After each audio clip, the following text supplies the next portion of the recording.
While waiting for the subway, Kei notices that his childhood friend Kato is also standing nearby, but he doesn't say hi to him. Suddenly a drunk man falls on the train tracks and nobody knows what to do. Kato jumps in and tries to move the guy, but he can't do it alone. He asks the crowd for help and even calls Kei by name, but everyone ignores him.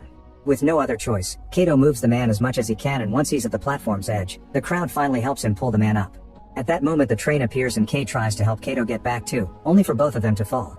The train runs over them and they get ready to feel pain, however to their shock they appear inside a white room instead. There are other confused people there and a huge black sphere. Kei leaves the room to check the door, but it's locked. Kato checks the windows but they can't be opened either. Then Kato confronts Kei for ignoring him at the station and Kei claims he didn't see him. While they wondered what happened, the other people confirm that they also died and woke up in this room. Suddenly laser beams come out of the sphere and create a wet female body out of nothing. The group confirms that's how everyone has appeared here. Since the woman is naked, Hiroshi tries to stare at her body, so Kato covers her with his jacket while ignoring Hiroshi's protests. Then the sphere plays a wake-up song before a message appears on its screen. It says that their old lives are gone and the sphere gets to choose how they'll live their new ones. The sphere shows them a portrait of an onion alien and tells them to kill him. When the sphere opens, they find a bunch of guns inside and a man connected to the computer. He's unconscious and doesn't react when they poke him. There also are a bunch of suitcases with their names and they open them to find some strange suits. Nobody dares to put them on except for Kishimoto, who is wary too but needs to cover up her naked body. Kei notices that Nishi is already wearing the suit under his hoodie. While they inspect the guns, Suzuki shares that he remembers being sedated and taken to the hospital after a car accident, so they wonder if they're all hallucinating because of medicine, a coma, or an experiment. The sphere tells them to go as a countdown appears on the screen. Suddenly their bodies begin disappearing with the same blue lasers from before. The entire group is teleported outside and for a second they think they can go home, so Nishi decides to speak up. It turns out they're on a virtual reality show produced by Nishi's father. It's called American Tryout and organized by American Cable TV and Yale University. Whoever completes the mission wins $100,000.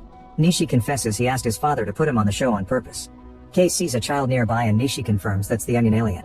They have 20 minutes to kill him, so most of the group goes after him. However, Kishimoto, Kei, and Kato stay behind.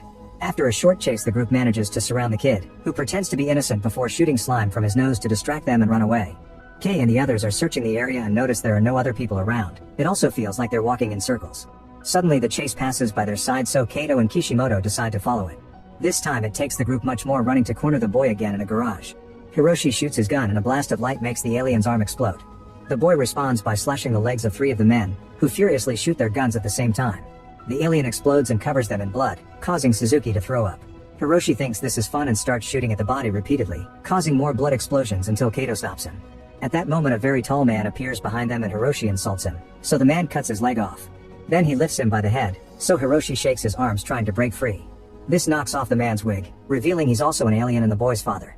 2 guys open fire but the man uses Hiroshi's body as a shield and it soon explodes. Then the man reveals huge claws and proceeds to kill everyone in the garage except for Kato.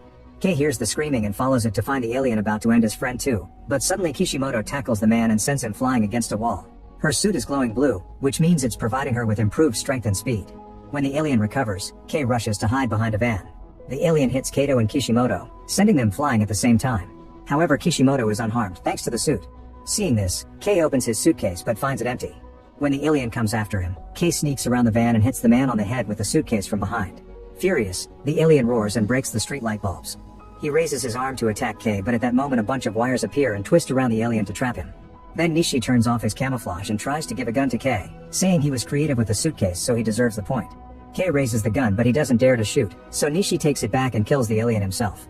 Afterward the 4 of them are sent back to the white room without any bloodstains. To their shock Suzuki appears as well and Nishi explains that as long as they aren't fully dead, they'll be brought back and injuries get healed no matter how serious they are. He refers to the sphere as Gon says the countdown finally ends. Then it assigns points for the mission. Everyone gets 0 and insults except for Nishi, who gets 5 and has now accumulated 79. The pictures of the men who died in the garage are added to the long list of all the people who have been dying in the show. Nishi explains their mission is to kill space invaders and calls a few deaths awesome, causing Kato to grab him by his hoodie and ask why he didn't help them. Using the suit's strength, Nishi painfully removes Katie's hands while calling him a hypocrite. He only stops when Kei threatens to shoot him. Kei wants more answers, but then Gaunt's glows and everyone disappears. The next morning Kei wakes up in his bedroom and assumes everything was a dream. However, at the subway station he sees a sign about 2 passengers getting hit by the train. Later at college, some students talk badly about Kei while Kojima secretly draws him. After class she tries to befriend him, but Kei doesn't pay much attention to her. In the afternoon Kei tries to visit Kato at his old address, but the building has been replaced by a parking lot. Then he searches the street where the mission happened and finds the walls destroyed by the alien but the garage is empty and clean.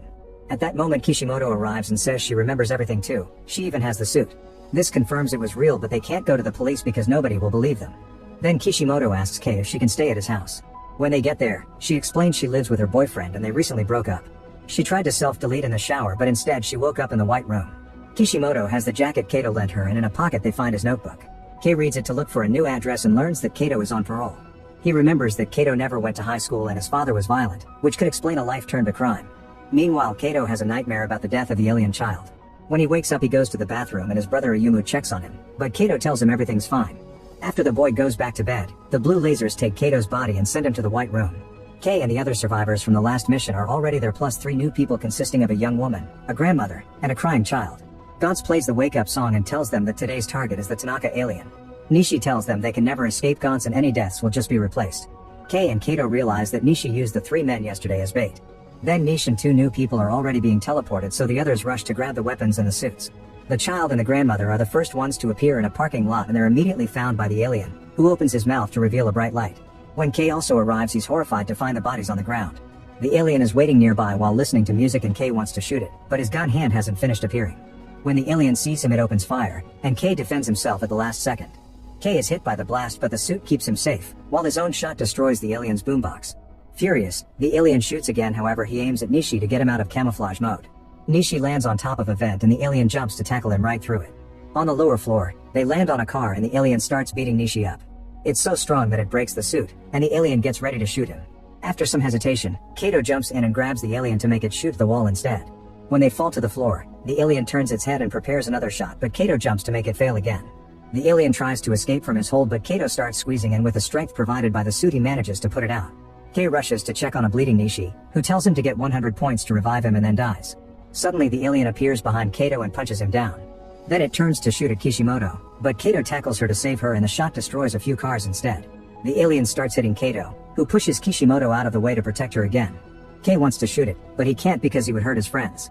When the alien gets ready to shoot Kato, Kishimoto grabs a pipe and begins hitting its head with it, causing the shot to destroy the power switches instead. The creature comes after Kishimoto and grabs her arm, so she kicks him in the groin, but nothing happens. It throws her away and Kato catches her just in time. Afterward the alien chases after Kei and corners him against a car to start hitting him. Kei's suit begins inflating and gives him enough strength to punch the alien, making it crash against the ceiling. When the alien tries attacking him again, Kei begins punching it against a car and they end up falling through the window. Now the alien can start hitting it again and opens its mouth to prepare a shot, however Kei covers it with his gun and shoots to destroy its head from inside. The alien dies with a small explosion that destroys the car too, and the others worry as they start to disappear. Kei has lost a leg and an arm and has to helplessly watch how the car's leaking gas touches the broken power box, causing a bigger explosion. In the white room, Kato demands to know what happened to Kei. Gantz then activates and brings Kei to in perfect health. Nobody gets any points except for Kei, who gets 7. A message says there are 93 points to go before adding today's deaths to the collection. Kei asks what happens when someone gets 100 points, so Gantz explains they can choose between resurrecting any player they like or wiping their memory and being released. The next morning, Kei wakes up with the suit still on and he tests it by destroying a pan with just his hands. After covering the suit with normal clothes, Kei spends his day doing some tests like making big jumps all over town. When he's about to test if he can do it on rooftops, he gets a call from Kojima to invite him to a coffee shop. They meet for a snack and Kojima shares her art. In return, Kei shares that he used to protect Kato from mean boys at school. Meanwhile, Kishimoto visits Kato to return his jacket. He confesses that he was in juvie because he killed his father, who always came home drunk and beat Ayumu. Later, Kato watches the news and notices the police investigating the damage in the garage. Ayumu tells him that lately he's been dreaming that his brother disappears, but Kato assures him he isn't going anywhere. That night the heroes are called back to the White Room with new players. The mission today is a creature known as the Ill-Tempered Alien. Kato asks the newbies to put on the suits and grab a gun, but a monk protests by saying this is the work of the devil. It causes Kato to freak out as he explains he doesn't want to see any more death. Kei tries to calm him and an argument ensues, only to be interrupted when Gantz starts sending them out to the mission. The group is taken to a museum with 2 huge statues at the entrance. One of them must be the alien, but before they can discuss a plan, a newbie shoots the left statue and destroys it. At that moment the right statue starts moving and tries to stomp on the players, who move away just in time. Everyone starts running while the alien keeps using its fists or feet to try to kill them, but it's too slow. The monk runs into the museum and hides inside a room full of Buddhist art, where he starts praying. Whenever he closes his eyes, a statue in the room gets a little closer to him. Outside, Kei circles the statue to try to get the killing shot, but it jumps high and lands with such strength that the shockwave sends everyone flying. Hearing all this, another terrified newbie hides in the same room as the monk. Kei tells Kato to evacuate the others before going after the statue again, jumping very quickly to dodge the kicks. Then Kei slides under the statue and shoots at its leg, causing the limb to explode and the statue to fall on top of another newbie. Now that the statue is weak, Kei shoots it in the face and causes a huge explosion that kills the alien. He's very proud of himself, but Kato calls him out because he got a player killed. Kei says it's Kato's fault for not evacuating everyone as he asked. In the White Room, Gonza's timer resets. At that moment, a severely wounded newbie comes out of the museum and the group concludes there's another alien. Kei, Kato, and Kishimoto go inside and find the monk dead in the Buddhist room. Suddenly a statue with multiple arms attacks Kei, who blocks the blow with his gun and gets disarmed in the process. Then the statue begins to repeatedly stab Kei until Kato drags him away. He leaves Kei with Kishimoto, saying it's his turn to fight to protect his friend like Kei used to do for him in school. Afterward, Katie sneaks around the room with his gun ready. Thanks to the reflection on the glass, he sees the alien appearing behind him and dodges its attacks, causing some art to get damaged instead. Suddenly the alien starts talking, pointing out it was the humans who attacked first and killed its friends. Feeling bad, Kato lowers his gun, only for the alien to attack again and disarm him. It then announces it wants revenge, but at that moment it explodes from a shot by Kishimoto. Unfortunately, the alien has dodged the attack and hits Kishimoto to knock her down. It opens its arms and reveals more swords, only to stand there as if it was a real statue. Kato gets a blade from his suit and attacks the alien, starting a vicious sword fight. The alien is clearly much stronger and easily overpowers Kato, throwing him away. Kishimoto catches him midair while the statue comes closer to kill Kato. However, Kishimoto jumps in to protect him and gets impaled by multiple swords at the same time. She falls in Kato's arms and with her last breath she tries to kiss him, but dies before their lips meet.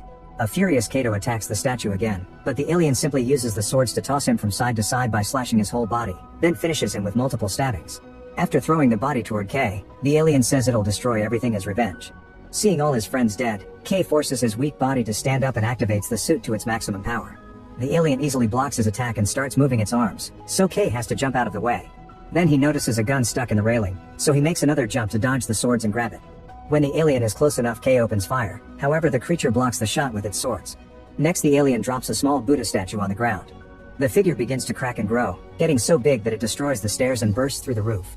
In the process, its giant hand has picked up Kei and now claps to kill him, but Kei ends up falling. He starts running away but stops when he hears Kato's voice and receives his friend's gun. Kei opens fire and the statue tries to grab him, only to get the hand blown up instead. Then Kei runs up the statue's arm, but when he reaches the face, he gets headbutted and falls. Refusing to give up, Kei punches the statue's face and ends up getting swallowed instead. Now he's inside the creature, Kei can shoot all around him and kill the alien with a huge explosion. Afterward, Kei runs to check on Kato but disappears before he can help. Suzuki and a newbie are already in the White Room, but not the others. Gonz gives Kei 13 points before adding the new photos to the dead list. As soon as Kei sees Kishimoto and Kato, he asks to get his friends back, but Gonz reminds him he needs 100 points. The next day at the station, Kojima notices that Kei is in a bad mood and offers her help, but Kei ignores her. Then a kid starts crying because his hat fell on the rail, so Kei jumps in and retrieves it, making the child very happy. At that moment the train appears but Kei doesn't move, so Kojima immediately drags him back to the platform to save him. She cries as she explains she likes him and Kei promises to her that he won't die. Later, Kei visits Ayumu to drop the bad news. That night, Kei reappears in the White Room, where Suzuki plus a bunch of new people are waiting. Then Gonz begins playing its song to announce a new mission. Meanwhile, Kato appears in a crowd outside the museum. Make sure to subscribe and turn on notifications so you can watch more videos like this. Thanks for watching.